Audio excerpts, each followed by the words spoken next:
we're here in Osho Maestro in Italy. I've come to spend 2 weeks with Krish and Amana, assisting and participating in some of the Learning Love workshops they run. They're 5-day retreats. Why do you teach us? Why do you spend so much time with these groups, getting across to us, helping us incrementally, bit by bit, drop into what we find? For me, I can say my passion is consciousness, is growth. So for me, it's my own journey. I'm always curious to learn, to grow, to experiment, and to share, and to help and support people to become more conscious. That's for me the passion. To wake up out of being automatic, out of being asleep. And there's so many different layers to that, where we might believe or think that we're awake, but we're actually just following like a program. So that's for me. That's so. If I was to ask you why, though, why would you like people to be more conscious? Well, I think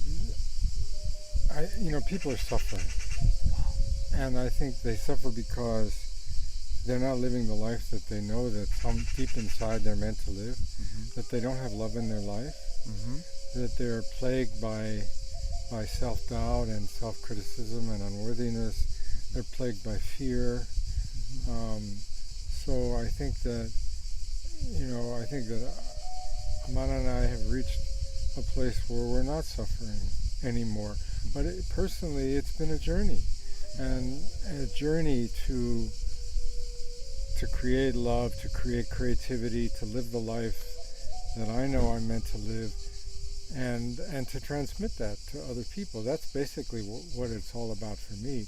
And as Amana said, to teach consciousness and meditation as a way to deal with the ultimate issues of life, which is mortality and, well, that and everything else, I mean, I could also say that, so you're saying why teach consciousness? And I would say, because it is already happening. It's like, we are human, and so the thing is that we're no longer animals where we don't have a choice to just be, eating and living. Like, we have choice now as humans. But the point is that when we start to wake up just a little bit, then there's the suffering that Krish was talking about. When we're just asleep, there's no suffering, because you don't even know. You just, there's no freedom, there's no choice, but there's also no suffering. As we start to become just a little bit conscious, there's also a lot of pain we become aware of, because then we see where we're not free, right? So that for me is that now we're in that kind of middle phase, bringing more light. And if there's still so much darkness pulling us down, it's still, there's a temptation then for drugs, for things, because then we go asleep, right? Alcohol, all the addictions pull us back, and then there's no problem. When we're there, we're just, in oblivion, right? But we're human, and there is that longing to become all what we are, the potential, which is much more than just animal. Not that something wrong with animal, but we're much more than that. I would say that there's two criteria that would make people somewhat ready for what we do. One is that they have to realize that they're suffering, and two, they have to realize that their suffering is not because of somebody or something else. See, so in other words, they have to be willing to take some responsibility, and then find the courage and the motivation and the persistence to do the work, because particularly in the American psyche, everybody wants a quick fix, but our work is not about a quick fix. It's about deep, intensive work with your wounds, with the way that you have defended yourself, the way that you're basically blocking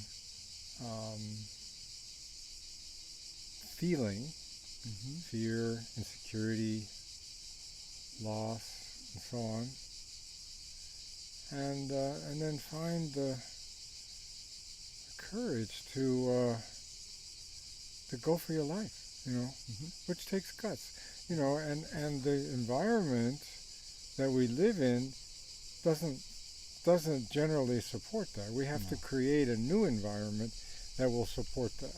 The environment basically creates people to stay robots, to stay asleep. So they have to have that guts to come to a place like this, which is a meditation community, or, to realize, wait, that happened to me at one point in my life where I realized, wait a minute, this is not what life is about. I got to find something else. And then my journey began. And we use a lot relating difficulties as the doorway, because through relating with anybody, whether it's a partner or a friend or a child or anybody, we're confronted with ourselves. So it's just like, that's just the way that we use that friction in the connection as a way to go deeper. I mean, it could be anything, and sometimes people also come to the work with issues, different issues, body issues or issues with addictions or with work, or, their creativity is not flowing. So it's not always relating, but relating is a good doorway, because we all need connection, and it's so painful to be separate, and so we're kind of using through that longing for connection to that deeper connection with everything. It does seem to me that human beings, the connection is a far more complex and inherent part of being born human as opposed to another animal. It also comes with a pot of worms for lots of us. Well, I think we can connect in two ways, and this is fundamental to our work. We can connect from what we call the child state of consciousness, which is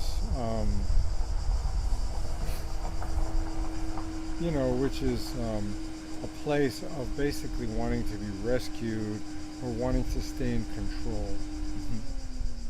And that's the way most people relate, from an unconscious place. Either neediness or horrible unworthiness or demanding expectations, power games, drama. This is all the child state. And what we teach is to evolve to a more mature state, where you're not coming from a begging place or expecting somebody to be there for you or to rescue you. You're coming from a place where you have some structure inside and some ability to be with yourself. So then it isn't coming as a beggar or as a demander. So another way of saying it is also that, the trouble in relationships happen when we want to find that outer connection, when we're missing the inner connection. So that's what we're teaching a lot, is helping people find that inner connection where you can be grounded and rooted, even if apparently there is some misunderstanding or conflict or whatever, but you're still finding that deeper connection inside, and the connection with the other, where there can be space for people to be different, people to be unique. We don't all have to feel the same way, and it brings a richness to be able to allow that, the differences. So it's connection on a deeper level, let's say, than just this, more, let's say, immature way of just belonging because we're the same. So I'm interested in how I might best support, not necessarily my children, but young people within our community as they change from child to adult, because it seems to me that without conscious help with that, we're adults and we're still acting from the child, and particularly we don't realise that things that you've taught me, like trust, comes from me now. It was fine for it to come from my parents. When I was a kid, I had to look outside me for trust as I learned about the world. But now I have to know that trust is not out there. There is no person I can trust outside until I have the trust inside. That's one side of it. And I can choose to take responsibility for my own feelings and therefore parent myself. I so wish I'd been taught this as I changed from a boy to a man, because I don't know, I'd have wasted a lot less time flapping around in the drama. Because of people's childhood trauma, they create certain stories about themselves, about life, about another person. And those stories are usually negative. Like, for instance, somebody else has to be there for me, or I'm not worthy of love, or I have to stay in control, or all these sort of negative stories that are the natural consequence of traumas that happen to us as a child. But when we're a child, those beliefs are correct. Right, Is that that's right. So I we mean, can help as a people child- change those stories. Yeah. That's Yeah. the point. And I Yeah. think that's what you're saying. Yeah. Good reparenting, which is what a good therapeutic experience does, is or good parenting does, because they're going to create negative stories even if you're the most marvelous Yeah. parent in the world. Yeah.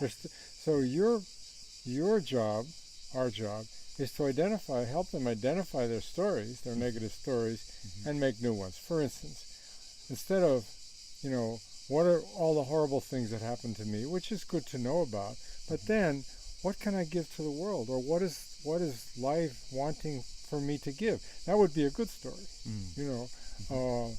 or I have the resources to deal with the slings and arrows of outrageous fortune. That would be a good story, as opposed to, I can't deal with anything, something like that. I mean, I would say, I think the biggest support for kids is really to, first of all, to live your own truth and to be authentic, because they really feel you. So more than what you say or what you teach them, it's really who you are. So if you go for your joy, if you're authentic, if you're real, they're going to feel that and be inspired by that. So that's number one. If you take responsibility, they learn to be responsible, right? And then I would also say that it's about, honoring their uniqueness, tuning into them, not putting any kind of specific rule on them just because of some idea, but really tuning in to each individual, because each child or teenager is so unique and so special and so amazing and have these incredible qualities. So I think it's a little bit like a plant, that it just grows by itself. You just have to find a way how to protect it and nourish it, support it by recognizing it, seeing it, and then we can help them to connect to their feelings, let them know there's nothing wrong with anger or unworthiness or jealousy and insecurity, and help them be with the feelings, which is something that most of us didn't learn in school, how to connect with feelings, give space to it, instead of just acting out unconsciously and escaping into addictions or hiding, but having the courage to admit this is what's going on, or I feel really not motivated and I have no trust in life, and just to let everything be there, I think that's how we can best support them. And then they flower, because they all of them have so many gifts, I imagine that older societies had that built in place with rites of passage, conscious rites of passage, where there was an honouring of that shift into adulthood, and part of that is taking responsibility for your own pain. As a child, it's right that we look to our parents to soothe us and give us that space when we're hurt, lost, frightened. But as an adult, if we keep looking to our partners for that, it doesn't work, does it? And for me, I really feel the loss in our society of that moment. Because, for instance, for me, I had to wait until I was in my 30s and in a lot of trouble before I came to see you guys. And I still believed it was all out there. I was suffering, but I hadn't realised it was my stuff. The little bits of support, healthy support I did have around that age, I did learn Tai Chi then and meditation, and I look back and I'm so grateful to those adults around me that gave me that little window into possibility. But I think, I would love to see more accessibility at that age. Exactly. I mean, now it's touching, because here right now there's a group for teenagers, and it's happening right now. Every year when we're here, they always have this teenager group, and it's so touching to see them all together and sharing and expressing and in a healthy way releasing all their rage and their frustration, and coming together, being creative, playing music, dancing. It's beautiful. So this kind of things, those kind of things are amazing, and of course it would be amazing if that could happen more, because often the kids are just fed all this information, and it's not so helpful for them personally how to live a fulfilled life. We learn a lot from modelling, don't we? This is one thing I get from being around you guys. That's the most important. What you teach is great, but there's something about being in that energy of two people who live day by day a functional, loving, intimate relationship where you're not enslaved to each other. And that's why we're doing this work, to help people to take responsibility and enjoy their lives, and then they will be different role models for their kids. We try to make it as simple as possible, in the sense that two really, really important things that people need to witness or create in their life. One is that connection is possible Mm-hmm. and healthy, and it can happen without enslavement. And that to let go of control and to really open your heart is possible, but only if you also have yourself. So, there's two stages of development in childhood. One is symbiosis, which is a healthy connection, which rarely happens. A healthy connection means I love you, I'm here for you, to the best of my abilities. I'm fallible, but I'm here, Mm-hmm. and I welcome you, and I'm just a person, but I'm, and I will be there for you when you're suffering, and that's healthy symbiosis. Yeah. Then there's the separating phase, which is I want you to be yourself. I want you to fly like a bird, and I'll do everything I can to support you, but you have to find the risk to leave the nest. And once you're flying, you may fall on your face, but you get up, and I'm right there to help you. That's the second lesson. So in a way, if we boiled it down to just those two things, that healthy connection, which means that we're here for each other, but we're not enslaving each other, but go for your life. Both people go for their life. And if something doesn't feel right, they'll say, wait, that doesn't feel right. Now that ain't easy. That ain't easy. That's tough. And most of my parents didn't have that. They didn't. They never did the work, Yeah. So, yeah. So, we try to. I mean, we're in a healthy relationship. We've been through a lot. We've been together a long time. So we do model healthy love. That's true, and we're honest about it. We don't. We're not. We're walking our talk. I think we could say pretty confidently that we're living what we teach, and so people will see that, and that's not hubris. I think that's just kind of the result of a lot of inner work, And I think what's part of, so one aspect of that is, of course, the dynamic together and so on, but a huge part of it, which I think is so important and often missed, is the inner connection for each person, that deep inner responsibility for each person to find their own roots, happiness, joy, meaning. Like, it has to happen inside to be able to really have a healthy relationship, even with the most perfect tools or communication skills and so on. It's not going to work if there is a sense of leaning energetically. Yeah. You see? Yeah. And that's what's so important. So it has to be eventually like two trees rooted in the earth. Yeah. And then the branches can dance and meld and merge, But it cannot be this like two trees leaning on each other, because eventually that's not sustainable in the long run. It might be fulfilling in the beginning to kind of hold on to each other in the symbiotic state, because we've missed that, and so often in a relationship that's the initial phase.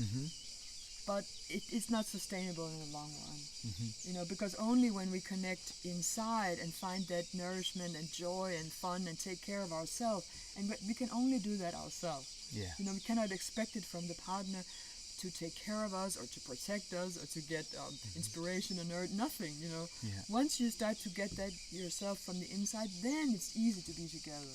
You can really appreciate the differences, the uniquenesses, Yeah. One the of the- different rhythms, And you One can- of the obstacles to that is that most people, because of the child state of consciousness, are looking for happiness. They want to be happy. But they don't understand that life is not really about finding happiness. It's about finding meaning. It's about finding what is my life really all, what gives me purpose in my life. And being willing to know that life has its ups and downs. And when I'm feeling great, good, and when I'm not, that's okay too. Yeah. But that, our culture again doesn't support that. Quick fixes, psychopharmacy, take a drug, it's like, Prozac generation, this kind of thing. Yeah. And and I would even say like this idea, if I want to be happy, then you turn your back to all the other side that could be so interesting to investigate. It's like, if you want to be happy, you're focused on something, but you're not seeing, wow. So for me, it's much more about being with what is, whatever it is. So if there's pain, wow, let me go into that, explore that. Like, if that pain is there, it must mean that it has some gift in it that perhaps I don't see now, perhaps it's not clear, but who says it has to be clear or that I have to know what it is? It's there, and for some reason it needs to be felt. Yeah. And I think that's so basic to our work, that it's all about how to open to reality, to life inside of us each moment, rather than grasping, saying I don't like this, I want this. And that's like a child saying, I don't want this, I don't want this. It's like, okay, you can live like this, but chances are it's going to be more suffering. Because life is the way it is, and it's bringing you at this stage whatever it is that you're facing. You know, so let's see what gifts it also has, right? That's what I love about the retreat space. Like day after day, to go deeper and deeper. That there's time for us to actually go in and see that being in that horrific feeling that in my day-to-day life would be no. That's right. Is actually it's it doesn't all have to be happy. That being ripped apart is so rewarding. It's hard to do that without support. And it opens. You need support. But it opens the door to that deeper space that we normally cannot access because we're so busy with our responsibilities, with things happening, so many things happening that we don't have time to use all these beautiful growth opportunities to go deeper. That's why it's so important to do a workshop or a training or retreat to really take away all the distractions from life. One of the things I've found from working with other people as well, but mostly with you guys, is that you talked about the vertical state, just being present with the now, and then there's the horizontal state, which we also need, turning up on Tuesday at 5 o'clock, like I said, otherwise I couldn't run a retreat centre or do whatever. But essentially it's a lot of teaching the vertical because it's been missing in our lives. Right. And what I find, the more time I spend there, now the vertical, which is just in the moment, it starts to inform my horizontal. In that way, I now find myself living a vastly different life from how I was before, and I can see that the horizontal puts the bricks in place and makes the arrangements and finances it and organises it. But I feel happier now, or more content, or more fulfilled, or just a million times better.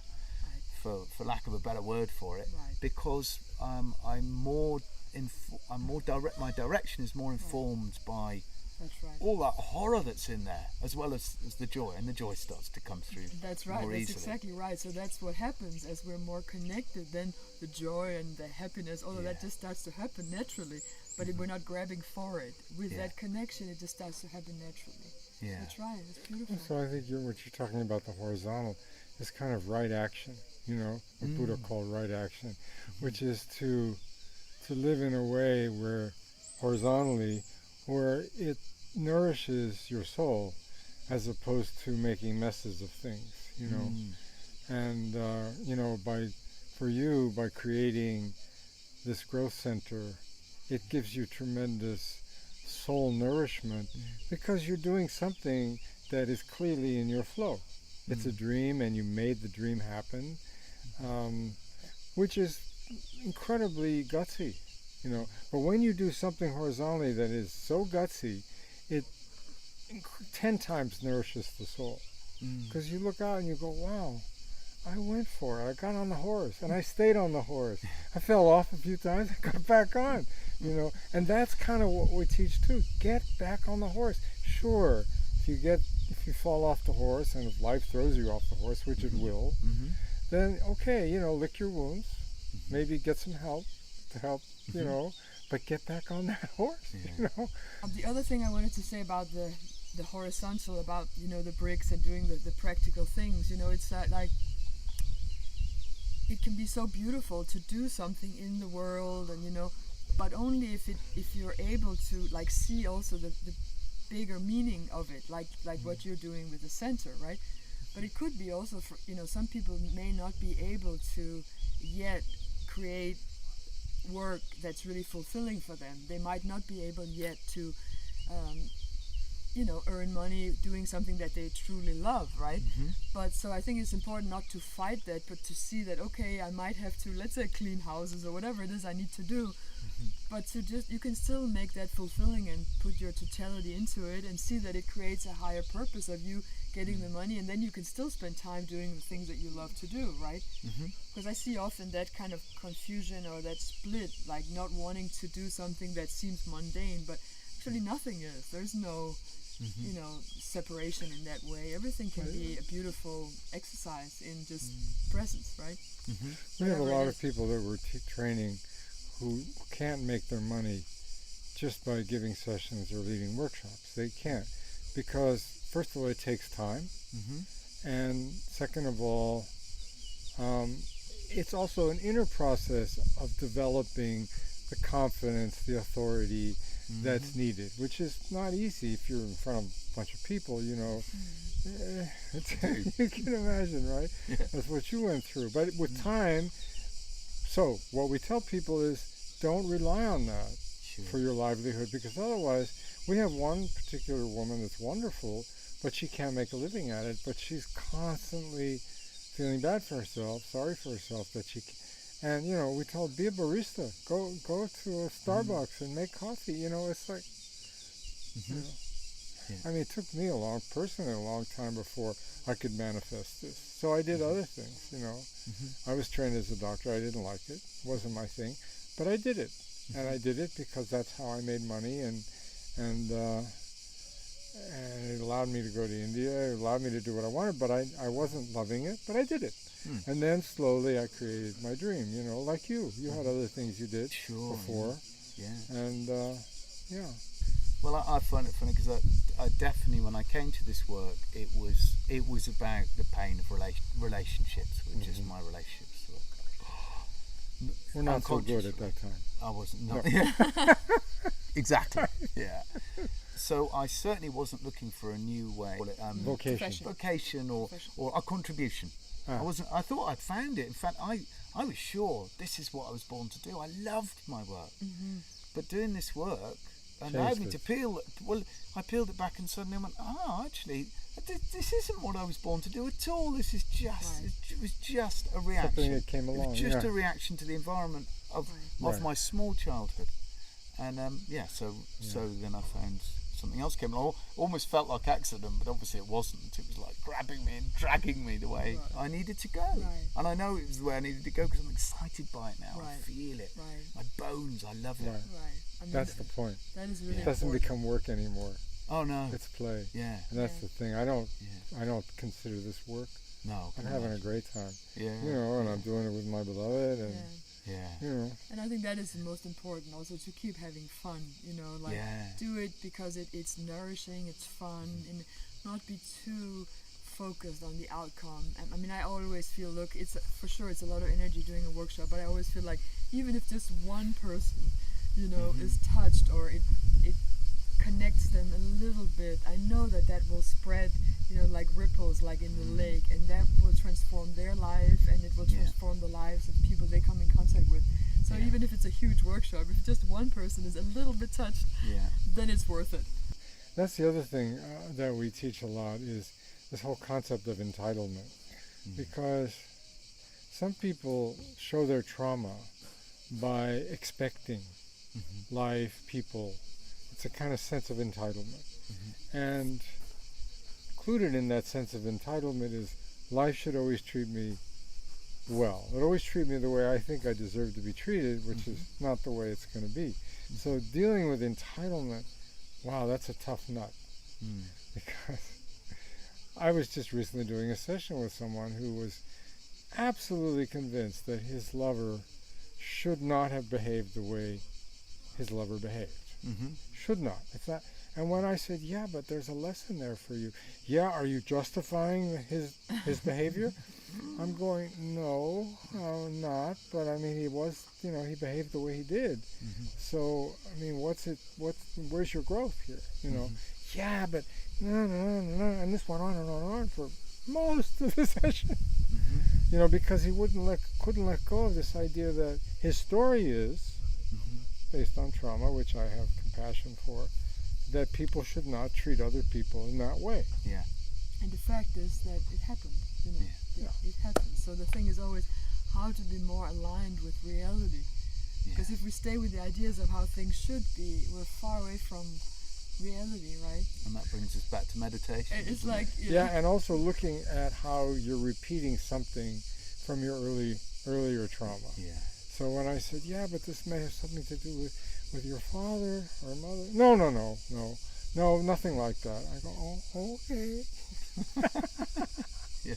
And again comes back to trust, because saying like it shouldn't be like this is not trusting that perhaps it's perfect the way it is, even though it's painful, right? Yeah. It's painful, and maybe I don't understand it. I don't know why life is giving me this, but a deeper trust in knowing that somehow it's right, you know, and it's helping to smooth those edges. You know, it's a growthful process that, you know, kind of smooths us, makes us softer, makes us gentler. And we more encourage human, people that they you know? could rage against the fact that things are not how they would like. Yeah. That's okay. Yeah. You know, that's human. But don't stay with that.